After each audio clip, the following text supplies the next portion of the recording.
Hi everyone, and welcome to my YouTube channel. I'm Tracie Mahan, and this is a recording where my client had started to recall some memories from a military 20 and back. This is where the military had taken him as a child because he had special gifts and abilities, and had used him in secret military assignments, and then regressed him back to his childhood years after 20 years and put him back into the timeline where they had taken him. Take a listen, see what you think. In the future, as the Great Awakening plays out here on Earth, and we remember who we are, and we're all connected, and we're unified, and will more memories come back to me about the 20 and back and some of those different things. I mean, I have some now already, but... Let us do this with you. We want you, as you're standing there with your counsel, we want you to just see, maybe like a movie screen in front of you. And we want you to see all of the different beings that you worked with in the physical realm as the 20 and back. And just see them appear to you in front of you in that screen. And have them show you what facility, where did you work, what can they let you know?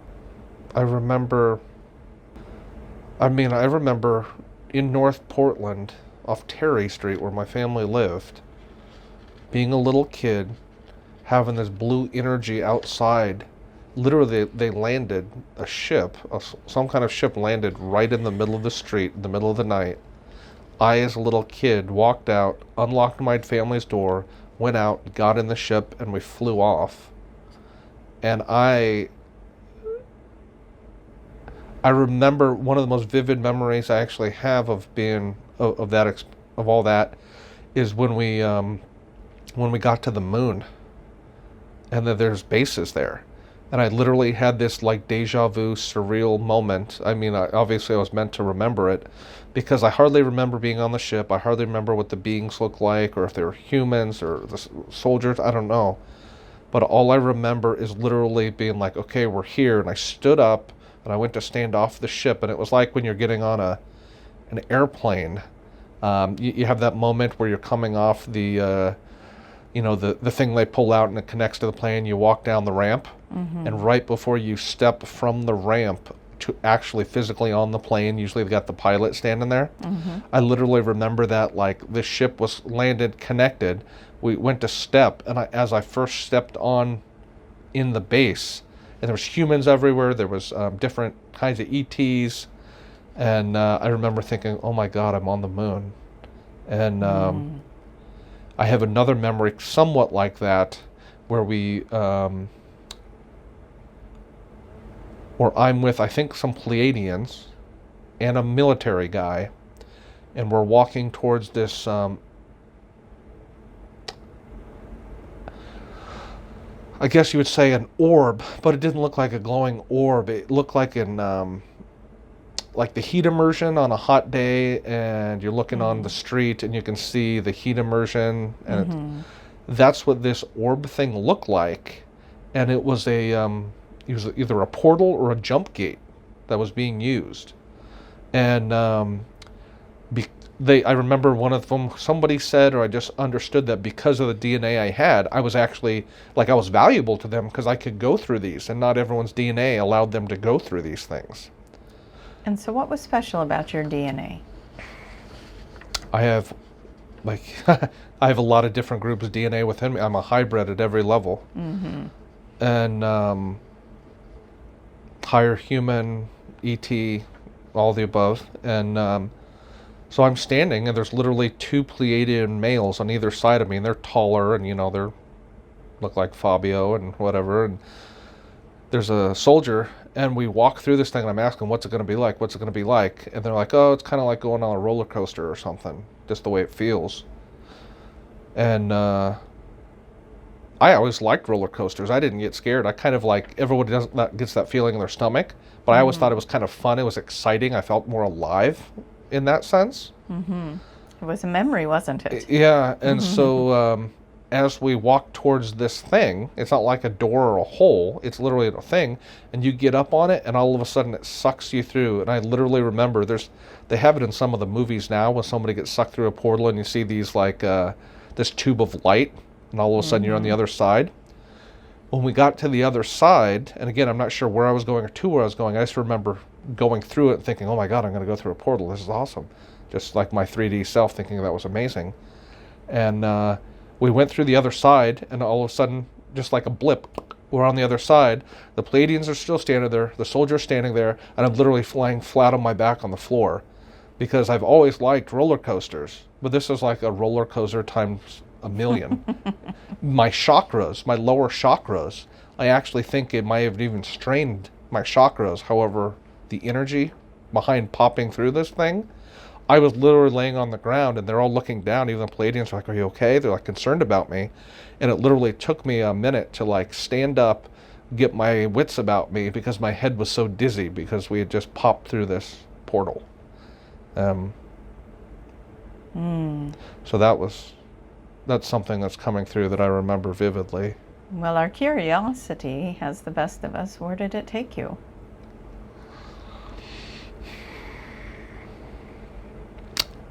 I think that's when we went, actually I think that's when we were going to Mars. We already have bases on Mars. There's a lot going on there. There's a lot going on everywhere, isn't there? Yeah.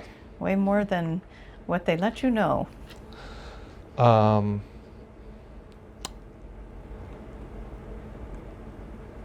There's negative stuff going on too. And I always felt like I was there thinking I was trying to help, but then I know I have some stress or memories about the fact that at times, I'm not happy to say this, I think at times there would be negative beings that would come in and kind of like take over the humans, like mentally. And so I do remember seeing reptilians. I actually remember being on a ship where they're sending human ships with ETs out onto other timelines or into other dimensions, all exploratory. And I was on one of those ships, and I hate to say it, the Dracos was leading the ship. Like they were in charge of some of the military, and I didn't realize that. And I kind of, in a way, had been taken over, or at least I wasn't realizing it. And we're flying, and like this ship ends up like shooting, like doing bad stuff. And I'm on the ship, and I'm kind of not in control. I'm kind of being like a parasite, like it's taken over. And it becomes to this point where we're gonna shoot, like pop into this planet and like shoot down and basically start kind of killing innocent people on this other planet. And I don't know what happened. I come to and I get my senses, and I realize this being is standing behind me, like manipulating all the humans. And I turn around and look at him, and it makes eye contact with me. It's huge. It is like one of the white reptilians. And it's all telepathic, and I say to him, you're not good, and we're not going to do this. And he says something back, like, it's weird. He's trying to say, like, he's trying to make it seem like I'm your God and you'll do what I say, kind of a thing. And I tried to fight back, and I said, no, I won't. And the next thing I know, I don't know what happened from there, but the next thing I do know, and I've heard people talk about this, but it's just syncing up now, where I'm in some healing chamber on this benevolent ship with these very high dimensional, might have been Arcturians, these healers, and they're basically healing all these humans who have been kind of taken over in the space program, thinking we were doing good, but actually we had kind of been taken over and we're doing some bad stuff. Not intentionally, but but your minds were hijacked. Pretty much. But they did say that, from whatever that was, I kind of held with my light and tried to fight back. And did you get the healing you needed from that, or is there any additional healing? It's funny. this is a synchronicity for me, but I had always seen, and I thought that they were some type of South American, like shamans or something, that were around me healing me. And in Corey Good's, some of the information he's put out, there's a picture of this Mayan group that had like ascended. And I don't know if you've seen any of those pictures, but we have had them come through before. The first time I saw that picture, I was like, oh my God, that was real. It was like the first thing that realized that one random little dream or thought that I had, that was actually them, that they were healing me. Wonderful. So yeah, there's a lot going on up there. And so they were able to clear your energy and your frequencies of the damage done by the Dracos. And I think shortly after that is when I got put back in my 9.5-year-old timeline, waking up. And I just remember I was in bed. I realized I'd just been put back in my body and I was on a different timeline. Part of me was sad because I went back to my family, but it was on a different timeline, my family. And so there was a part of me that was sad for a while when I was younger, I only remembered it for like a day or two. That was kind of like, this is my family, but this is just a different version of my family. So there was some sadness there that I didn't go back to once you start jumping timelines, there's all kinds of stuff going on. So. So what happened to the original timeline? I think that was one of the negative timelines where negative stuff happened, and kind of one of those ones that they've cleaned up and collapsed now. Or has been consolidated. And then you said you feel like you've been on 2 of these 20 and backs. So how does that work when you go on a second one? Do they regress you back to the younger age and then do it again?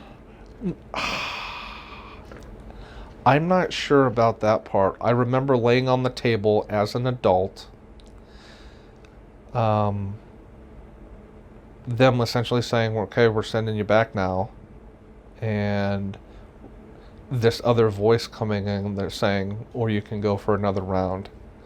And all I wanted to do in that first 20 and back was get the hell out of there and go back home to my family. And here I was right at the very end, and I think I said, because I realized that there really was a war for the planet Earth and all these things were playing out, and I wanted to help. And so I'm pretty sure I said, all right, let's do it. And from that one I don't remember, but I do know I was with Pleiadians a lot of the time. And there was more portal jumping, and I remember, I'm not sure if this is on the first or the second one, but I remember doing some more remote viewing type stuff where they hook you up to a machine and they project your consciousness out on the different dimensions, almost as like scouts to kind of spy on what's going on, and or to look at different timelines, how things are playing out. And in one of the ones they projected me down into the inner Earth, because they wouldn't tell you what was going on. They would just kind of do it because they don't want to tell you all this is going on, so then you'll think about that when you're doing it. They would just project you in, and I'd come back and be like, oh my God, I saw this. And I'd be like all panicked. And then they'd be like, oh yeah, okay, good. It was like I confirmed what they already knew. I was like the confirmer, because they would send somebody in who didn't know anything, and he'd come back and tell everything, and then be like, okay, good, that's what we thought. And so what do you remember from the inner Earth? That was the first time I realized crystals were alive. There was giant crystals, and you've probably seen pictures of different places around the world. I think one's down in Mexico, but where they projected me into these crystals, and they were giant, and they were pink. They had a pink tint. And at first, they had like scared us and said that, if there's something wrong, let us know and we'll pull you out, because they were worried. They thought that there was like toxic gas maybe, like in this cavern, but they projected us in there anyway. And then I started to realize it wasn't actually a gas, but it was these crystals were alive, and anything that they felt a threat to, they were putting out a frequency to put it off.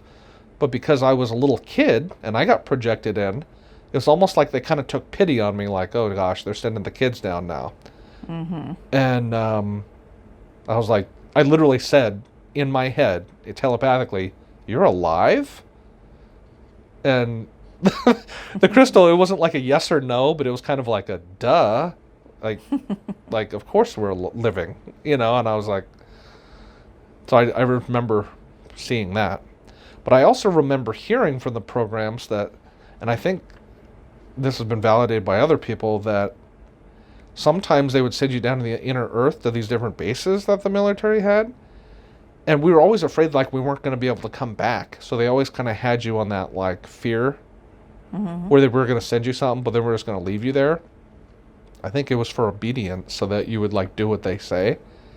Because I was always, my whole point every time I'm in these things is I'm trying to help the earth, but I also want to go back to my family. That like little kid part of me wants to go back to my family. Mm-hmm. And so when they project you somewhere, you're trying to do exactly what they say.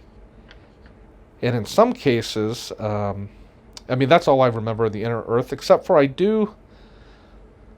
think I met one of those groups down there, because when Corey talked about having to go into the bath because they kind of like were basically gross little humans, and we needed to do these like cleansing baths before we could go and to meet with some of these different, is it the Talos or some of the different groups? I remember, frankly, as a little kid, like I was never been that person, being a chubby little kid, like being that comfortable like naked. And so I remember being like, you want me to take off all my clothes and get in that? I don't want to do that. I was really pissed off about it. Like, why am I having to, people are standing here and you want me to get buck naked and get in the water and everyone's looking at me? No, I don't want to do that. I was really defiant, and they were kind of like, you have to. And then I did get a little robe. So I do think I met those groups, but I have no idea what they said or what was going on. Mm-hmm. And can you ask, if you're going to be able to remember that, ask the council, are these memories that'll come back to you as you start unveiling them and moving through these energies? Is that something you're going to be allowed to know again? I'm getting, in the end, you know everything, so yes. I still don't think it's till later in life. But I do think I will know before I die. Wonderful.